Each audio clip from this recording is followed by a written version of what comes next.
Now he's succeeding. But that makes no difference to your friends. I don't think. It doesn't make any difference. If they're not paying attention, they don't care about redistribution of wealth or socialism. They probably don't even know what it is. So here's how you need to approach it. You need to talk to your friend and say, do you know, have you seen the price of gas? You're standing at the pump, you're paying $4 a gallon. The average person now spends about $389 a month on gas. Average $389 a month. That's up 107% since Obama took over. It was about 190 when he got into office. Now that, over 4 years, is $9,236. That's enough money for a vacation. You could take your kids to Disney World. Would they rather have it at the gas pump? Or would they rather have it on a vacation, or a new car, or a down payment, or pay off some debt, or just be able to buy the groceries? This is Obama's desired result, skyrocketing prices, and yet nobody talks about it. And it's just the beginning. In 2 years, I promise you, you will not recognize your energy bills. How can I say that? Well, because Obama has said it, and Stephen Chu, the energy secretary, said we should be more like Europe, meaning the gas prices, which are twice as high as they are now, between $8 and $10 a gallon. So when your friends talk to you about gas, say, do you feel like you're broke even though it's getting better? Yeah, that's because he's costing you this amount of money. And it's not just gas. We showed you last week all about food prices, but also college. Your average friend, if they don't care about politics, if they have children, they do care about college. I remember when I adopted my son, I said I want to have him be able to go to an Ivy League university. This is before I really knew what they were. An Ivy League university, if he is capable. How much do we need to put in? So it can grow into it. And I was told you have to put the entire amount in, and it needs to grow, and you still may not be able to make it. I said, that's crazy. What? I had no idea. You have to put your $8 and $10 energy bills. How can I say that? Well, because Obama has said it, and Stephen Chu, the energy secretary, said we should be more like Europe, meaning the gas prices, which are twice as high as they are now, between $8 and $10 a gallon. So when your friends talk to you about gas, say, do you feel like you're broke even though it's getting better? Yeah, that's because he's costing you this amount of money. And it's not just gas. We showed you last week all about food prices, but also college. Your average friend, if they don't care about politics, if they have children, they do care about college. I remember when I adopted my son, I said I want to have him be able to go to an Ivy League university. This is before I really knew what they were.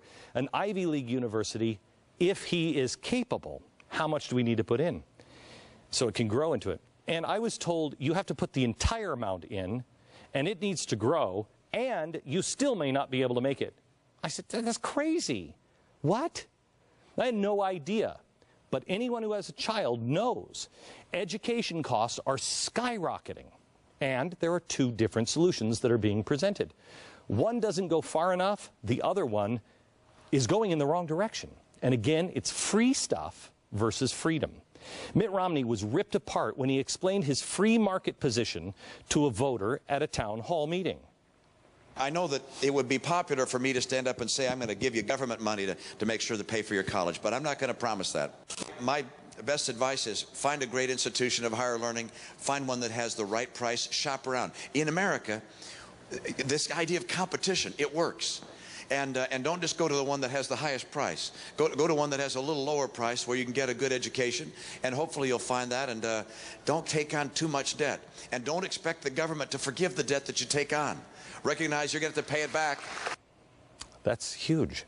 Recognize that you have to pay it back. Republicans are always painted as evil villains for daring to suggest that people find a school that they can afford. But when did that become crazy? You're even more vilified for saying that not everybody needs a 4-year education, maybe a 2-year education. I know I'm an anomaly, but I have a high school education. Hard work, self-study, self-motivation, passion, common sense, faith, and a little luck goes a long way in America. bigger isn't always better. But the press only wants to talk about interest rates. Okay, interest rates were set to go from 3.4% to 6.8% on college loans. But this is where Obama has sent the big government to the rescue. Obama vowed to jump in front of the free market and intervene, force banks to give people loans even if they couldn't afford it. Does this sound like the housing debacle?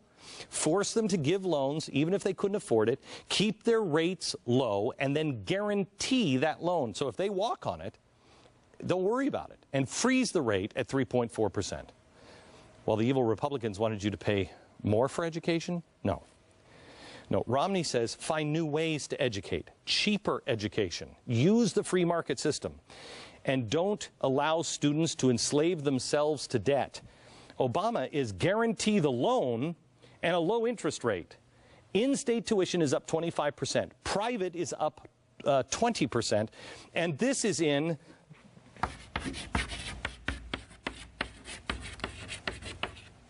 the last 4 years. If you're sending your child to an Ivy League school, say Harvard, 4 years ago, it would have cost you $45,600. Today, it's going to cost you $54,496. What has changed? That's a 20 or 19.5% increase. When Obama took office, the average cost of in-state tuition for four-year college was $6,585. Today, it's $8,244. That's a 25% increase, which is still slightly less than what he's cost you in gas. But who can afford to pay that and the new gas bill? I haven't even started on food or electricity. This is really where we are. Ask your friends who don't think that it makes a difference. Why does my kid's college cost so much? How are they going to afford it? Even if the interest rates are at zero, how can they afford an education that is $10,000 or $55,000? And that's not counting the jumps that are going to come. If it jumps another 20 years in 4 years? And why isn't anyone's policy to go after the colleges and universities who are jacking up their rates? Everywhere else, profit is vilified, but no, at the universities it's fine for them to gouge the American public on something so important as education. This, I think, is how you convince people to get out and vote this November. Not because he's a Marxist, because the people who are left don't care. If you look at the facts and ask, are we on the right direction or the wrong direction? The facts speak for themselves. His ideas just don't work. There's something else that I'm gravely concerned about when we come back, and that is the Middle East. And none of your friends who are left still, I haven't really decided, they most likely don't think that the Middle East really matters to them. You've got the gas and oil thing, and the fact that we've shut down all of our oil and everything else, so we're dependent on them now more than ever. But I want to show you how I think you can convince them on the hardest thing to get people to talk about, but is the most important, the Middle East and their security. I want to try to help you, I want to empower you, equip you, so you can convince people who are not paying all that close attention to what's going on in the world. You can help educate them. And I think we really have to have a difference in tone. Name calling and everything else is not going to work for anybody else. And I don't say we name call people. We speak the truth, but the people who are left don't care. We have to give them cold, hard facts about how it affects them. Those present a devastating case, those facts against Obama, and are the reason his campaign will talk about anything but the facts. The war on women, Romney's trip to Wawa, his income tax, he might be a felon, tied his dog on the roof. They're just discouraging people, and people aren't listening. Here are the facts. Obama promised he would heal the world, right? He bragged just a couple of weeks ago about being most proud of healing the rifts between America and the rest of the world. That's not entirely true. In fact, I believe it's not even partially true. Let me show you some stats. George W. Bush was supposedly the most hated man in the entire globe, right?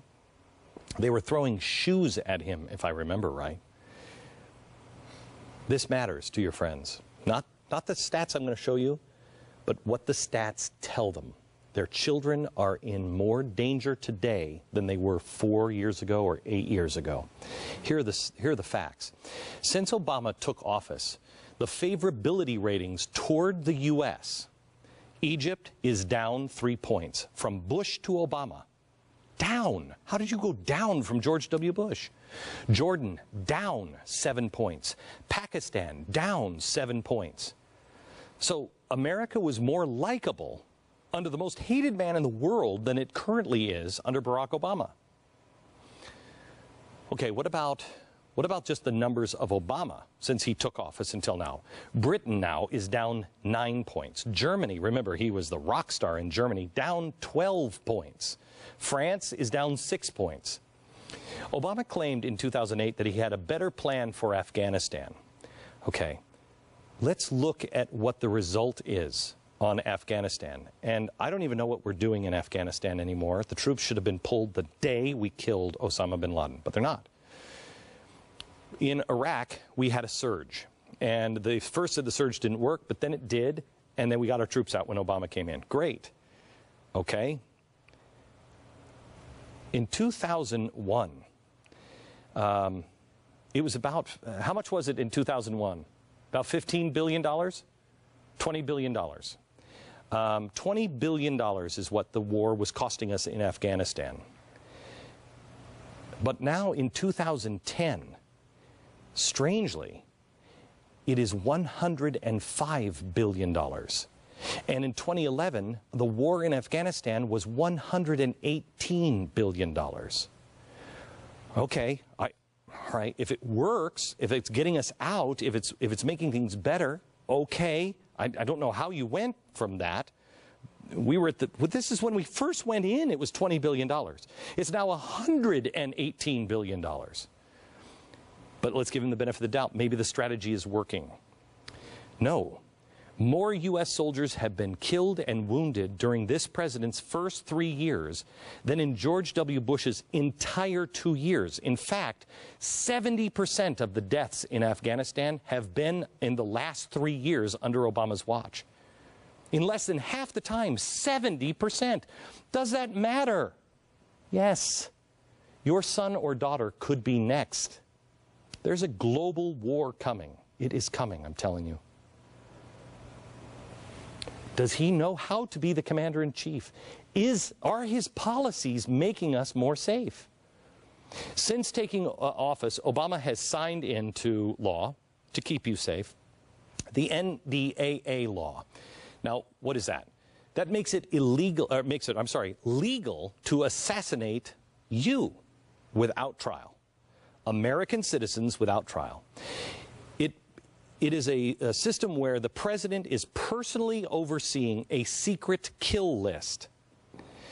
This president has waged a war on Libya without congressional approval. He started a covert drone war in Yemen, escalated in the proxy war in Somalia, escalated the CIA drone war in Pakistan, will maintain a presence in Iraq even after ending the war. Do we have an end to that at all? He sharply has escalated the war in Afghanistan to devastating results, and he has also secretly deployed American forces now in at least 75 nations all around the world. Did you know that?